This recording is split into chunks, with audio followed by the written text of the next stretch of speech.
Bom dia, graça e paz, amém? Você pode cumprimentar a pessoa que está ao seu lado, mais próxima de você, dizendo que o Senhor te abençoe. Deseja um domingo abençoado. Dar um sorriso, um aperto de mão. Deus é muito bom. Deus é maravilhoso. E Ele está aqui nesta manhã, amém? Quero convidar você a abrir sua Bíblia em 2 Coríntios, capítulo 1, versículo de 8 a 10. Vamos falar nessa manhã sobre o propósito divino em tempo de tribulações. O que Deus muitas vezes procura nos ensinar em momentos tão turbulentos da nossa vida. 2 Coríntios, capítulo 1, versículo 8 a 10. Acharam? Amém? A palavra do Senhor diz assim: porque não queremos, irmãos, que ignoreis a natureza da tribulação. Diga comigo, a natureza da tribulação que nos sobreveio na Ásia, porquanto foi acima das nossas forças, a ponto de desesperarmos até da própria vida. Contudo, já em nós mesmos tivemos a sentença de morte, para que não confiemos em nós. Diga comigo, para que não confiemos em nós. E sim no Deus que ressuscita os mortos, o qual nos livrou e livrará de tão grande morte, em quem temos esperado, que ainda continuará a livrar-nos. Vamos orar. Senhor, muito obrigado por esse dia. Obrigado por esta manhã, Senhor. Obrigado por esse dia que foi criado para o louvor da glória do Senhor. Obrigado por esse dia onde, por intermédio da misericórdia do Senhor, temos novamente a oportunidade de exaltar o Teu nome, de glorificar o nome que está acima de todo nome. Senhor, o que mais nos importa aqui nesta manhã é ouvir a voz do Senhor. Fala conosco, Senhor. Fala conosco. Como precisamos ouvir a voz do Senhor. E eu não tenho dúvida nenhuma de que o Senhor tem falado. O Senhor sempre fala. A semelhança de Apocalipse 3, quando diz: eis que estou à porta e bato. Se alguém ouvir a minha voz e abrir a porta, nós queremos ser esse alguém nessa manhã, Senhor. Nós queremos ser esse alguém que consegue discernir a voz do Senhor, que consegue ter a sensibilidade de abrir a porta para ouvir a voz do Senhor. Como a Tua palavra nos diz, quem tem ouvidos ouça aquilo que o Espírito diz às igrejas. E que o Teu nome, Senhor, nessa manhã e no decorrer de todo esse dia, seja tremendamente exaltado neste lugar. É assim que nós oramos, entregando esse ambiente ao Senhor e entregando cada vida que aqui está. E fazemos isto em nome de Jesus. A igreja diz amém. Amados, nós acabamos de ler um texto narrado pelo apóstolo Paulo. E antes da gente mergulhar aqui nesse texto, quero contar uma historinha para você. Num reino muito distante, havia um súdito que era muito fiel, era muito dedicado ao seu rei. Só que o rei desse súdito não acreditava na bondade de Deus. Ele era incrédulo em relação à bondade de Deus. E esse súdito, de todas as formas, tentava mostrar para aquele rei, através de vários acontecimentos, o quanto Deus é bom. Mas aquele rei, ele não acreditava nessa verdade de modo algum. Até que um dia os dois saíram para a floresta para caçar. E ali naquela floresta, eles foram atacados por uma fera do campo. E o súdito prontamente, em nome da fidelidade, da dedicação que ele tinha por aquele rei, conseguiu matar aquela fera do campo. Mas naquele embate, naquele confronto, o rei havia perdido o seu dedinho. E aquele rei, ao regressar com o seu súdito para o castelo, se mostrava muito revoltado, dizendo: como você pode ficar me dizendo que Deus é tão bom, se eu perdi o meu dedo? E o súdito então procurou mostrar o outro lado: meu rei, você poderia ter perdido a vida. Então olhe o lado bom, você perdeu só um dedinho, e pode ser que Deus tenha um propósito nisso, Deus é muito bom. Mas o rei, embrutecido, incrédulo, ao chegar no castelo, mandou que dessem uma surra naquele súdito e que ele fosse preso. E ali ele ficou preso por muito tempo. O tempo foi passando e o rei sai novamente para a floresta para caçar. E ali no meio daquela caça, uma tribo indígena, com instinto de canibalismo, ataca aquela comitiva do rei e leva o rei preso para aquela tribo indígena. E ali aquele rei seria sacrificado. E quando o ritual é preparado, o sacerdote chega para matar o rei. O sacerdote então se revolta dizendo: pode soltar esse homem, porque esse sacrifício aqui, ele não é perfeito. Esse sacrifício aqui, ele é defeituoso. Esse homem não tem um dedo. Então nós não podemos sacrificá-lo aqui no ritual. E então aquele rei é liberado e ele volta correndo para o castelo. E a primeira coisa que ele faz é chamar o súdito e manda soltar aquele súdito. Solta o súdito e ele vai conversar com o súdito dizendo: rapaz, olha, você sempre teve razão a vida toda.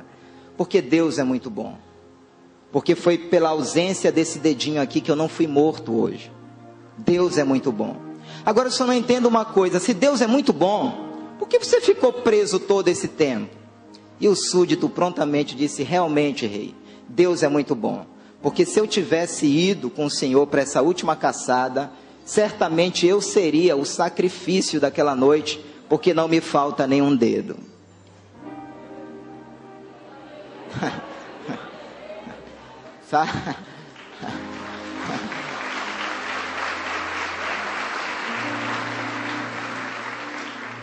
Diga para o seu irmão: Deus é muito bom. Deus é muito bom. Você já procurou perguntar para Deus o porquê ou para que dessa tribulação que você está atravessando hoje? Você já procurou receber de Deus a resposta do porquê ou do para que você está passando esse tempo tão turbulento na sua alma, na sua família, talvez na sua vida financeira, conjugal, não sei. Mas a verdade é que esse texto aqui que nós lemos fica muito claro para todos os estudiosos e teólogos que já mergulharam na exegese desse texto, que a tribulação pela qual Paulo estava atravessando aqui tinha um propósito. Obrigado, pastor. Fazer desmoronar a sua autoconfiança. Era esse o propósito da tribulação pela qual Paulo estava atravessando. Eu fui para o dicionário para entender o que é autoconfiança no dicionário. E o dicionário nos fala que autoconfiança é aquela pessoa que tem a convicção de que é capaz de fazer qualquer coisa, de realizar qualquer coisa, sem precisar da ajuda de ninguém. É isso que é autoconfiança. Só que a autoconfiança nesses moldes, no reino de Deus, de você achar que você é capaz de realizar ou fazer qualquer coisa sem precisar do Senhor, ela contrasta com aquilo que Jesus diz em João capítulo 15, versículo 2, no finalzinho do versículo, quando diz: sem mim, disse Jesus, nada podeis fazer. Igreja, no reino de Deus a autoconfiança ela é nociva, ela é prejudicial. No reino de Deus você não vai longe, achando que você é capaz em si mesmo, de vencer, de alcançar algo, de conquistar algo. E por essa razão o apóstolo Paulo chega aqui e diz: não ignoreis a natureza da vossa tribulação. Se a tribulação chegou, eu não posso ignorar a natureza dela. Eu preciso ter em Deus esse discernimento do porquê aquilo está acontecendo. E enquanto eu permanecer embrutecido no meio daquela tribulação, aí, meu irmão, é peia. É peia. É peia. Ali estava Jonas. Jonas primeiramente desce para Tarsis, mas não conseguiu entender o que Deus estava querendo fazer com ele. Ou se embruteceu em si mesmo. E em nome da sua autoconfiança, ele desce para Tarsis. Depois ele desce para um porão de um navio. Depois ele desce para o mar. E depois ele desce para as profundezas do mar, dentro da barriga de um peixe. Esse é o real cenário de alguém que decide caminhar por aquilo que pensa e por aquilo que acha. Ele só vai descendo. Ele só vai descendo. Até que nesse confronto, as escamas dos olhos são removidas para que essa pessoa entenda e veja o que Deus está querendo dizer. E Deus aqui estava querendo abater essa autoconfiança de Paulo. Deus estava querendo dizer: Paulo, você precisa depender 100% de mim. Você precisa confiar 100% em mim.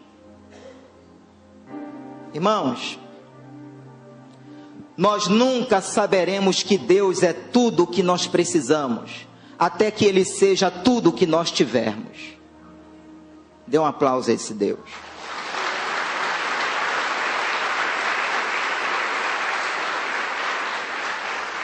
Nós nunca saberemos que Deus é tudo o que nós precisamos, até que nós saibamos que Ele é tudo o que nós temos. É naquele ponto da vida que a gente chega e diz assim, alguns dizem assim: agora só me resta o Senhor. Misericórdia, o Senhor virou resto. É naquele ponto da vida que você não tem para onde correr, a não ser para os pés do Senhor. E eu quero fazer algumas considerações aqui em cima desse texto, para que nós entendamos o propósito divino em tempo de tribulações. Em primeiro lugar, diga comigo: precisamos discernir a natureza da nossa tribulação. E foi o que o apóstolo Paulo disse aqui no versículo 8: porque não queremos, irmãos, que ignoreis a natureza da tribulação. Sabe, igreja, certas tribulações na nossa vida, elas têm um caráter pedagógico. Elas têm um caráter de nos ensinar, elas têm um caráter de nos melhorar em alguma área da nossa vida. Talvez aquela tribulação esteja sendo a lixa do Senhor, para gerar em nós atitudes melhores, para gerar em nós um comportamento melhor, para gerar em nós um caráter melhor, para mudar a nossa forma de pensar. O salmista no Salmo 119, verso 71, disse: me foi bom, me foi muito bom ter sido afligido, para que eu entendesse os decretos do Senhor. A natureza da tribulação pela qual Paulo estava atravessando tinha esse propósito: levar o apóstolo Paulo a depender mais do Senhor. Dependa mais de mim, Paulo. Confie mais em mim, Paulo. E quando a gente liga isso com 2 Coríntios, capítulo 12, versículo 7, que diz assim: e para que não me ensoberbecesse, disse Paulo, com a grandeza das revelações, foi-me posto um espinho na carne, mensageiro de Satanás, para me esbofetear, a fim de que não me exalte. Diga esse finalzinho comigo: a fim de que não me exalte. Isso transparece, queridos, que Paulo tinha problema com a soberba, com a autoexaltação, com a autoconfiança. E Deus estava querendo ensinar Paulo, Deus estava ensinando Paulo a aprender a se gloriar no Senhor. Irmãos, como nós precisamos desse tratamento. Quem precisa desse tratamento? Como nós precisamos desse tratamento. Agora, a maneira que o Senhor vai usar para nos tratar nesse ponto da nossa vida são maneiras variadas. Estou destacando aqui a maneira que Deus estava usando, que Deus estava permitindo para que Paulo fosse tratado nessa área da vida dele. É por isso que a Bíblia diz em 2 Coríntios, capítulo 4, versículo 7: temos, porém, este tesouro em vasos de barro, para que a excelência do poder seja de Deus e não de nós.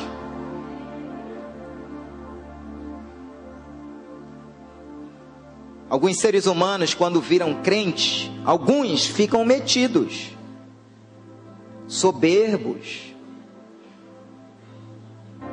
achando que são deuses, se comportando na vida cristã como se a habilidade que eles possuem, como se o conhecimento que eles possuem, como se o poder aquisitivo que eles possuem fosse tudo. Você é vaso de barro, querido. Nós somos vasos de barro tão frágeis, tão frágeis, tão frágeis. Se existe algo de bom em nós, se chama Jesus Cristo de Nazaré. Ele é essa excelência da glória de Deus em nossa vida. Aleluia, para que a glória seja do poder de Deus e não de nós. Então, em cada tribulação, vale perguntar: por que, Senhor? Não tem problema não, querido, perguntar por que para Deus. Não tem problema não perguntar para que, Senhor. Não tem problema. Ele é teu Pai. Ele é o teu Pai. Não me ofende quando as minhas filhas me perguntam: papai, por que o senhor está indo por esse caminho?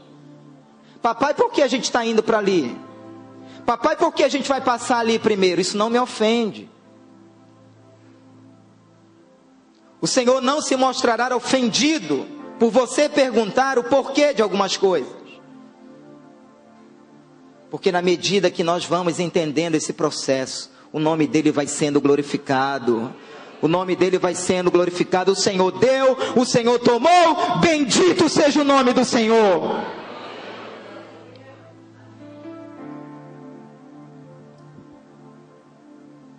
Se o que eu vou falar agora já foi uma verdade na sua vida, se expresse dizendo amém. As lições mais profundas e marcantes da nossa vida se deram em momentos de tribulações. Sim ou não? Essas foram as lições mais preciosas da nossa vida. Foram em momentos de luta, de tribulação, de provação. Eu nunca imaginei que em Isaías pudesse ter um texto desse, Isaías 38, 17, que diz assim: eu sei que foi para o meu próprio bem, que sofri tanta aflição, mas tu me salvastes da morte, pois perdoastes todos os meus pecados. Isaías entendeu que era para o bem dele.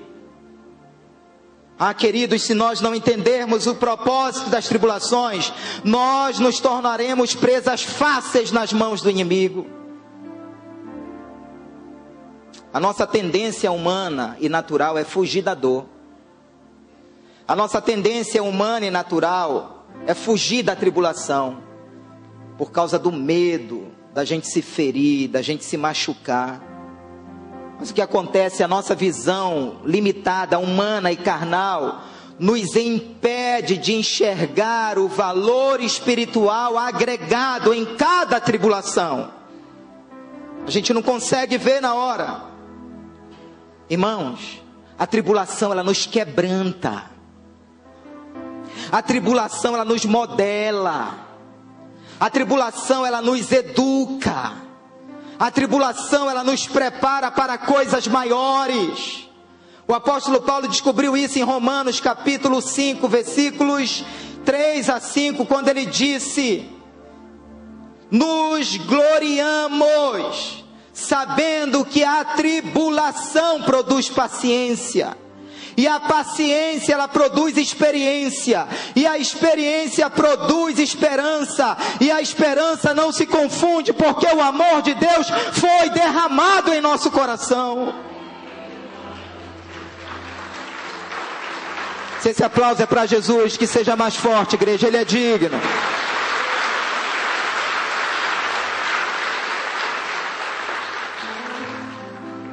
Não aceite, igreja, a mentira do diabo que diz que na hora da tribulação Deus te abandonou, que na hora da luta Deus te desprezou. Isso é uma mentira do inferno, porque o nosso Deus é socorro bem presente na hora da angústia.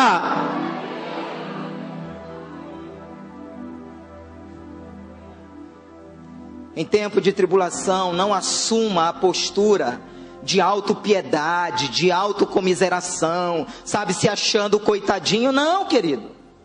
Você não é a única pessoa que está sendo atribulada no mundo, não. Você não é a única pessoa que está passando por problema no mundo, não.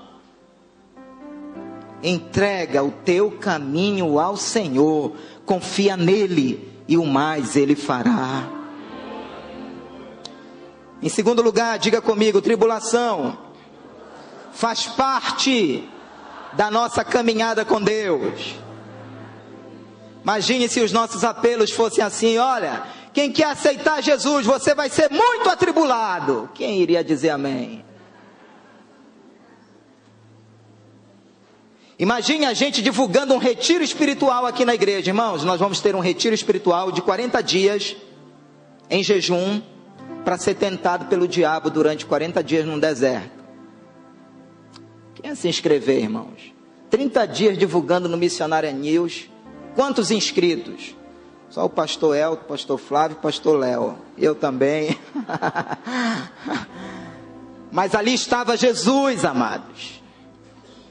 40 dias. O texto diz que ele entrou naquele deserto cheio do Espírito e saiu daquele deserto no poder do Espírito. Ele entrou cheio e saiu melhor. E eu declaro isso profeticamente sobre a sua vida, que o Espírito do Senhor te encherá em cada vale, em cada deserto, em cada cova. Quem crê nisso, diga amém. Dê um aplauso a Ele e libere um grito de júbilo.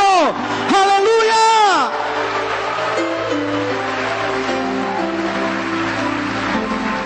Aleluia! Tribulação faz parte da nossa caminhada com Deus.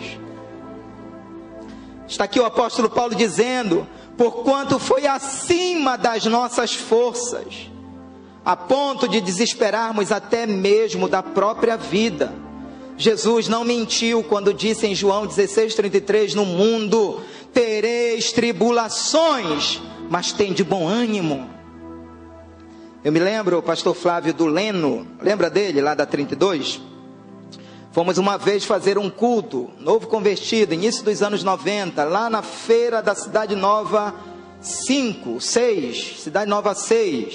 Estávamos lá na feira, 6 horas da manhã, com uma caixinha de som, microfone, e o Leno foi dar uma palavra e disse assim: olha, gente, feirantes e tal, população, antes de eu conhecer Jesus, eu tinha muita tribulação. Depois que eu conheci, mais tribulação ainda na minha vida. Eu olhei para ele, eu não entendia esse negócio de tribulação, e eu fiquei comigo mesmo: meu Deus, o marketing desse evangelismo está terrível. Mas era verdade, ele estava falando uma verdade.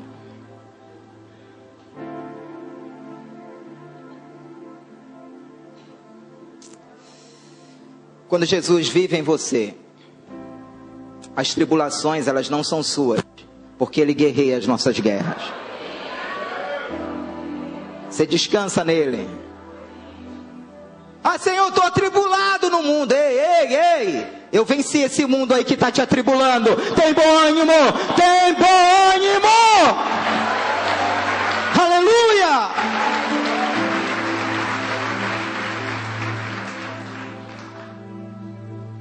Agora veja, Paulo, nós estamos falando aqui de Paulo, um homem cheio de fé, um homem cheio de coragem, Um homem que era íntimo de Deus. E mesmo assim, ele não ficou isento da tribulação.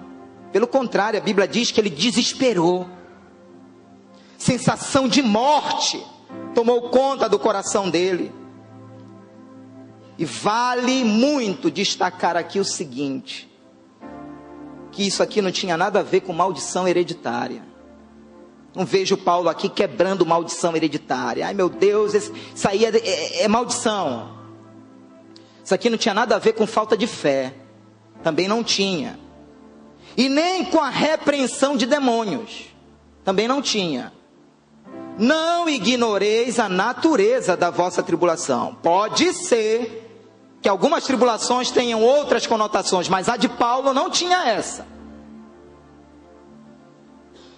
É por isso que a gente pega a corda às vezes com alguns irmãos que estão atravessando uma crise financeira e ficam dizendo que é do diabo, quando na verdade esse irmão gasta mais do que aquilo que ganha.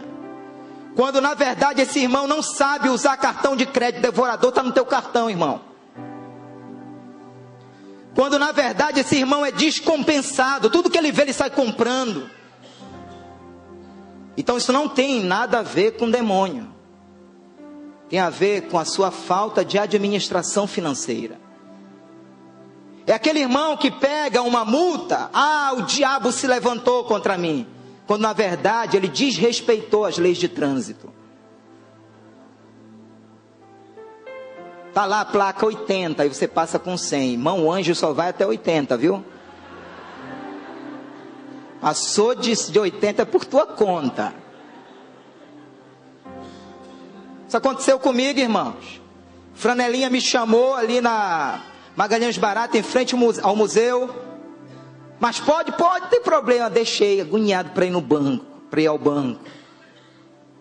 Quando eu chego, está lá a multa no carro. Aí eu cogitei isso no coração: Senhor, não me lembro de não ter dado o dízimo esse mês. Eu dízimo, dei oferta. Por que essa multa? E foi como que Deus falando ao meu coração, dizendo: meu filho, eu estava aí nessa placa, ó, não estacione. Meu amor estava ali.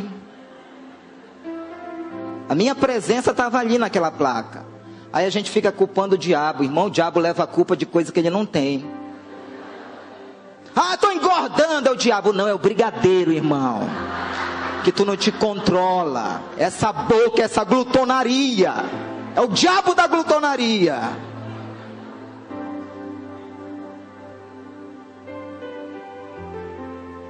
Uma vez eu passei, irmão, pelo prato de uma irmã. Olha a altura. Aí eu disse: realmente, irmã, a fé remove montanha. Então, querido, tem coisa que não é o diabo, não. O diabo da carne é pior do que o diabo do inferno. Diga para o seu irmão: vigia, querido. Vigia.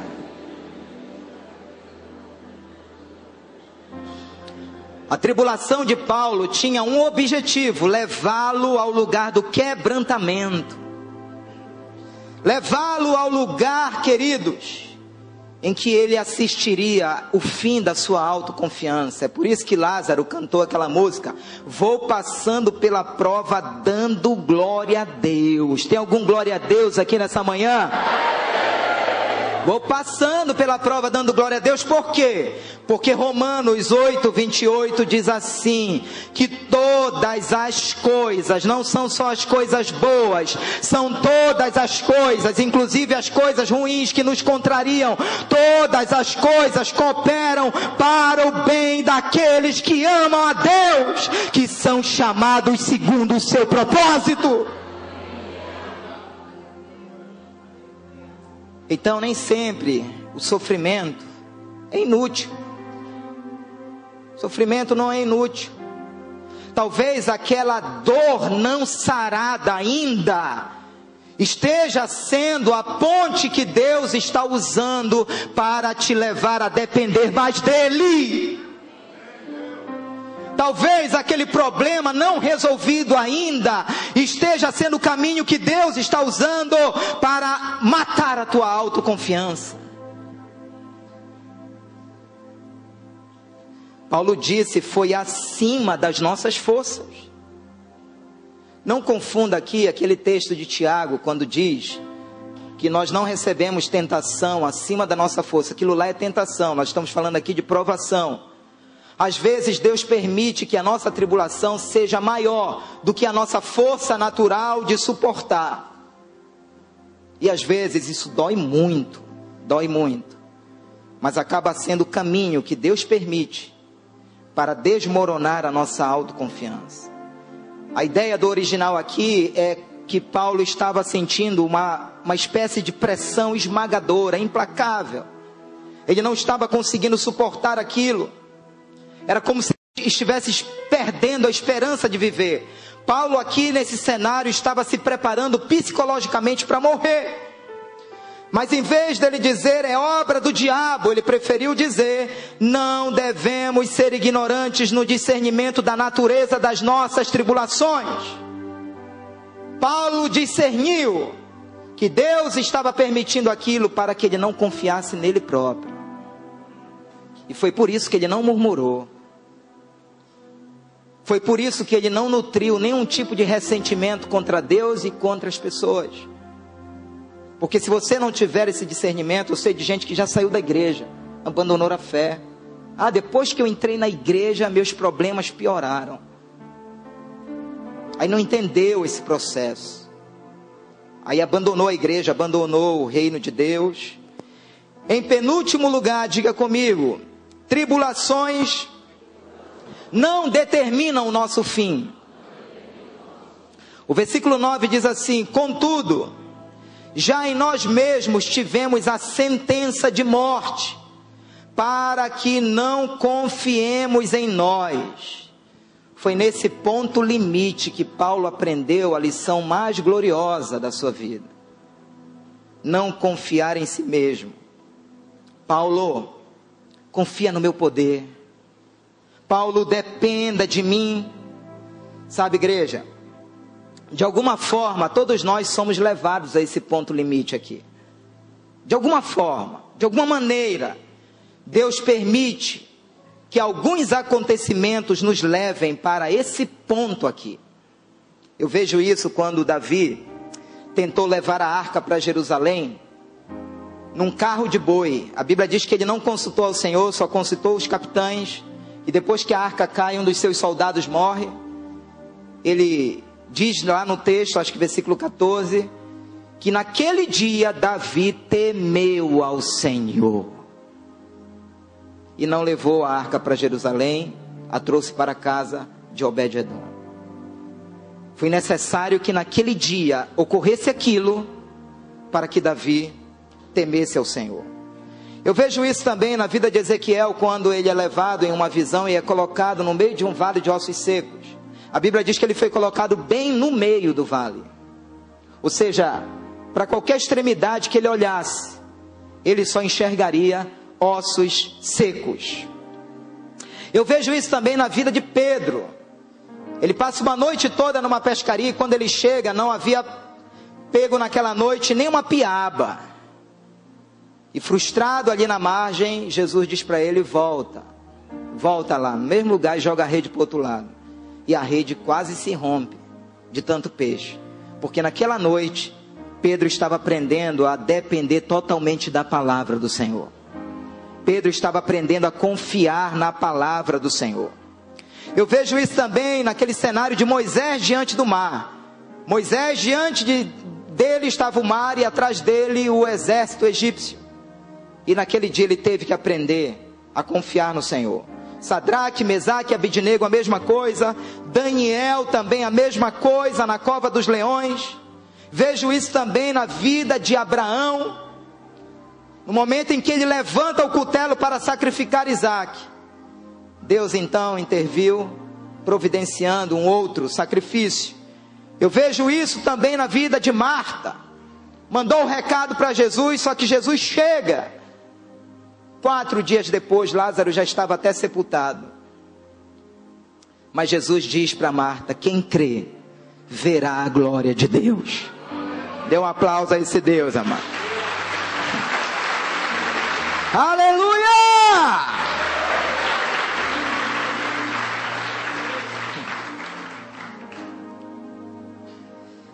Pareceu uma heresia, mas não é. Deus não vai ajudar você mudando as circunstâncias até que você experimente o fim da sua autoconfiança.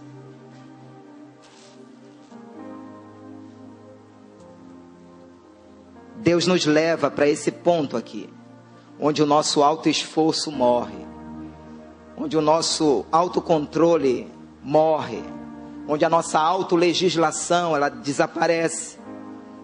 O convite dessa manhã é para que você se renda completamente ao Senhor. Irmãos, eu sei de pessoas que mesmo passando por provações duras, às vezes uma enfermidade, a perda de um ente querido, ainda assim, elas permanecem embrutecidas na sua arrogância humana. Porque esse é o retrato do coração do homem. Esse é o retrato do pecado reinando no homem. Pega, peia, mas não se rende. Não se torna humilde. A soberba continua ali. O orgulho, a arrogância continuam ali. Aí foi quando Paulo disse aqui no versículo 9: e sim no Deus que ressuscita os mortos. Paulo ressalta aqui o poder da ressurreição. E o que o poder da ressurreição nos ensina? Que no reino de Deus nada se vive se primeiro não morrer. No reino de Deus é assim, isso é um princípio. É um princípio de vida. Para que haja vida no reino de Deus, o grão de mostarda ele tem que morrer. Foi numa tribulação mortal que Paulo viu a sua autoconfiança morrer. Foi naquele cenário de tribulação mortal que ele entendeu que a confiança nele mesmo não serviu para nada. Porque a sentença de morte já estava decretada. Não tinha mais jeito. Paulo aprendeu que depender de Deus é tudo. Eu acho que ele começou a cogitar no coração dele o seguinte: ainda que eu morra, o Deus que ressuscitou Jesus pode me ressuscitar. Eu acho que ele começou a cogitar no coração dele o seguinte: olha, o Deus que ressuscita mortos, que ressuscitou Jesus, é capaz de qualquer coisa. Vou confiar nele. E por fim, diga comigo: Deus está presente nas tribulações sem saídas. Deus está presente, Ele é socorro bem presente. O versículo 10 diz, que coisa linda. Esse texto, ele não poderia fechar de uma outra forma que não fosse com o que está escrito no versículo 10. O qual nos livrou e livrará de tão grande morte, em quem temos esperado que ainda continuará a livrar-nos. Livramento veio. Livramento virá para a sua vida, querido. Livramento virá para a sua vida. Você já viveu momentos assim que você olha para o seu casamento, parece que não tem jeito. Você olha para o seu cenário financeiro, você não vê uma saída. Você olha para alguns contextos familiares e você desespera. Você não vê saída. Nas tribulações que você não vê saída, Deus vê como oportunidade para o poder dele se manifestar. Aquilo que nos angustia porque nós não vemos uma saída, alegra o coração de Deus porque Ele enxerga como oportunidade para o poder dele se manifestar. Deus está no controle absoluto de cada um dos acontecimentos que envolvem todas as áreas da sua vida. Ele está no controle. A Bíblia diz que não cai um fio de cabelo da nossa cabeça sem o consentimento dele, e eu que o diga. Você não sabe o quanto isso me conforta, irmãos.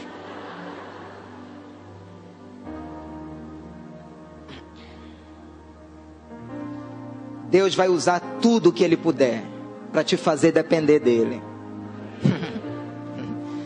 Eu vou repetir isso. Deus vai usar tudo o que Ele puder para te fazer depender dEle.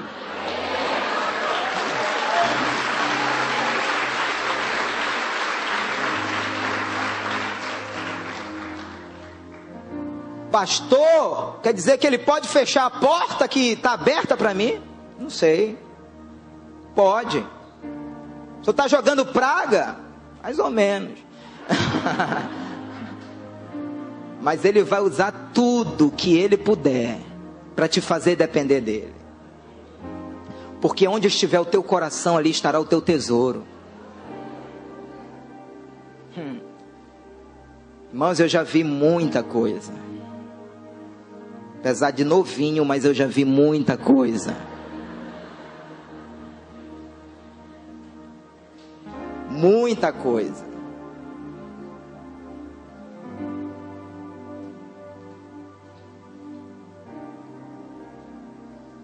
O meu sogro, ele sempre dizia assim: eu só vou me render um dia a Deus, um dia que eu ver boi voar. Ele dizia isso. E várias vezes ele dizia isso. Deus tirou a visão dele. Eu não vou dizer que Deus tirou a visão dele, mas Deus permitiu que ele ficasse cego. E foi na cegueira que ele começou a se quedar diante do Senhor. Pela misericórdia de Deus, Deus providenciou todas as coisas sem que ele gastasse R$1. E ele conseguiu operar recentemente em São Paulo e voltou a enxergar. Fez um transplante de córnea.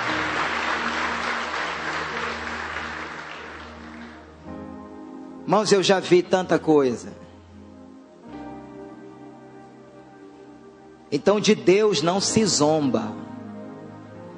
Aquilo que o homem semear, ele vai colher. Ele vai colher. Isso não é um Deus de medo, mas o amor de Deus, ele está embutido nas fases duras da vida. Está embutido. Deus sempre vai usar as circunstâncias, mesmo que elas dizem não. Deus vai usar. Aí Paulo diz aqui, ó, nesse versículo 10, em quem temos esperado, em quem temos esperado que ainda, aí eu diria aqui bingo, como o Léo diz, porque aqui agora Paulo aprendeu a lição de esperar nele, de confiar nele. A graça de Deus nos ajuda a transformar momentos de amargura em esperança. Paulo dizia: Senhor, eu não aguento mais esse espinho na carne. Paulo, a minha graça te basta. O espinho vai continuar aí. Quer sair da tribulação, igreja? Quer sair da prova? Não? Ah, bom? Quer sair da tribulação? Então aceite o fato de que você não é capaz de enfrentá-las sozinho. Aceite isso. Você não tem a capacidade de enfrentá-las sozinho. Pode ser que Deus esteja usando as circunstâncias para mostrar que você não é capaz de administrar a sua vida sozinho. Se você tentar resolver certos problemas da sua vida na sua força, você corre o risco de piorá-los. Aí você diz: Deus me ajude. E Ele diz: eu estou ajudando você, deixando que o problema fique cada vez maior, para que você aprenda a confiar em mim. Então, igreja, vale a pena confiar no poder de Deus. E eu quero orar por isso com você nessa manhã. Fique em pé.